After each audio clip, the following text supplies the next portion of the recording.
of spectrum, you can learn all of economics, pura current affair. It will not be more helpful than solving about 20 test papers. ठीक है? Because there is no syllabus of prelims, unlike mains. Prelims will catch everything which is under the sun. So इसके लिए it is very essential that you have joined this. This is a very reputed place, of course. तो आप यहाँ के coaching के papers ले लें, कहीं और के ले लें. You have any other guidance, somebody giving you papers, do it. Online मिल रहे हो, do that. The most important advice regarding prelims. Number 2 that I can tell you, sources तो सबको पता होते हैं prelims के. What is essential is कि आप एक बार controlled environment में test दे दें, ताकि you know कि आप कितनी negative marking कर देते हैं. That is very important. ठीक है? Because I attempted some 80 questions and when I was attempting, I think I felt कि मेरे सारे सही हैं. I found the paper very easy last year का जो हमारा आया था. And when I came back, I realized कि मेरे 20-25 तो गलत थे. So this should not happen with you. So try to reduce your negative marking. क्योंकि मैंने कोई भी controlled setting में test नहीं दिया था. I did it all in my room. कि कर रहे हैं, फिर आंसर देख रहे हैं, फिर उसको बुक की तरह पढ़ ले रहे हैं पेपर को, you know, that way.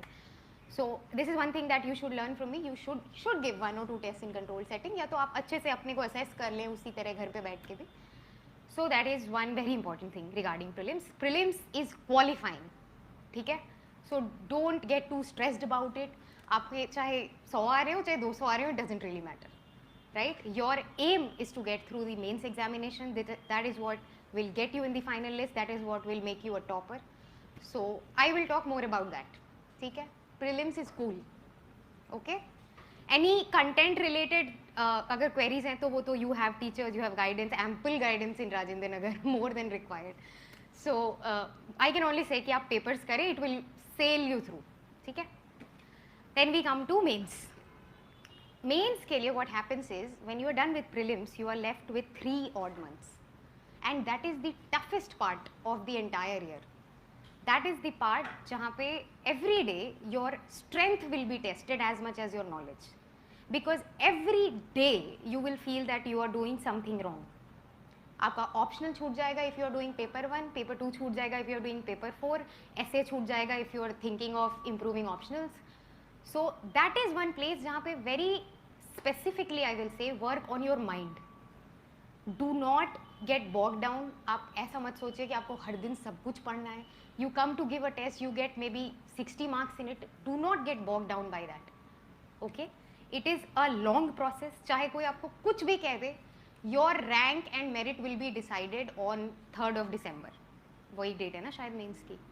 बस तो उसके पहले कोई टॉप कर रहा है, कोई लास्ट आ रहा है, it does not matter. Hold your patience, hold your strength for 3rd of December. That is the day you are going to be tested.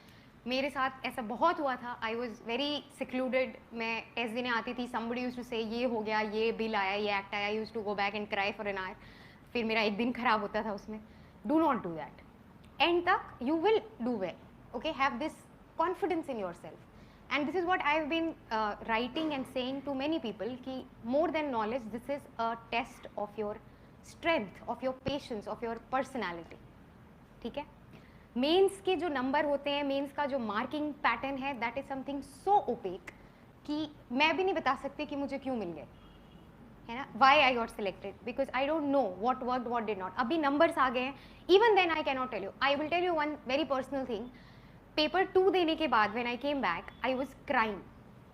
I was actually crying in my hotel room जब मैं वापस आई थी कि ये तो मतलब बर्बाद हो गया. And you know what happens, you spend all your time preparing paper 2 and 3, right. 1 तो हार्डली कोई पढ़ता है, 4 तो ऐसे ही वो तो पता नहीं कौन पढ़ता है और कहाँ से क्वेश्चन आते हैं.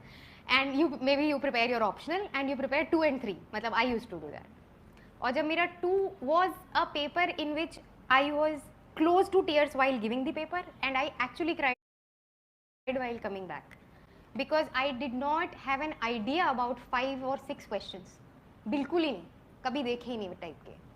And the rest of it तो वही टाइम मैनेजमेंट से ही थोड़ा स्क्रू अप हो जाता है. So that is what happened and I have got 96 marks in it, which is probably a very good score in paper 2 this year. People have not crossed 80, most of them. Some have not crossed 90. So it is apparently the best. मतलब paper 1 से ज़्यादा number मुझे 2 में आए. So this is what you should learn from my experience. This is the only thing that I am better at than all of you. It is not knowledge, it is just experience.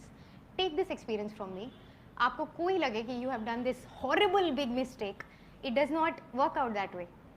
ठीक है? Many times, so what I should have done is I should have come back and read 3 and 4. मैंने उस दिन इतना time बर्बाद किया क्योंकि I was crying because of paper 2. So don't do that. Now coming to